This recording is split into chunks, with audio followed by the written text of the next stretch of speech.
আমাকে ওই যে করশির ইকবাল উনি আমাকে মাদক বিক্রি করার জন্য বিগত 6 মাস ধরে পেন দিতেছিল।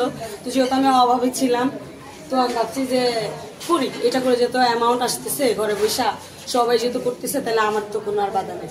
তো ইকবালের বোন জান্নাত, উনি আবার মাদকের বড় ব্যবসায়ী, উনি হচ্ছে আমাকে বলছে যে মাল নেওয়ার জন্য। তো ওনার কাছ থেকে মাল এনে আমি মানে মালটা রিসিভ করছি, দেন আমি ঘরে আনছি, প্যাকেটিং করছি। এমন অবস্থায় আমার সাথে আরো কিছু লোকজন ছিল, ওরা আসছিল কেনার জন্য। এমন অবস্থা আমার এই গ্রেপ্তার করা হয়েছে। যারা ছিল ওরা কিনতে গেছিল, ওরা কিনতে আসছিল, আদারওয়াইজ অন্য কোনো কিছু না। তো আসলে যারা আমাকে ব্যবসার জন্য ইনভাইট করছে বা দিচ্ছে, ওরা এই কাজগুলো করছে।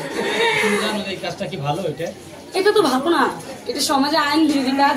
তো এই সমাজের যারা হচ্ছে আপনার মান্যগণ্য ব্যক্তি, সুনামধন্য যে লোকগুলো, ওরাই এগুলোর সাথে জড়িত। মূলত এই ব্যবসাগুলো ওদের।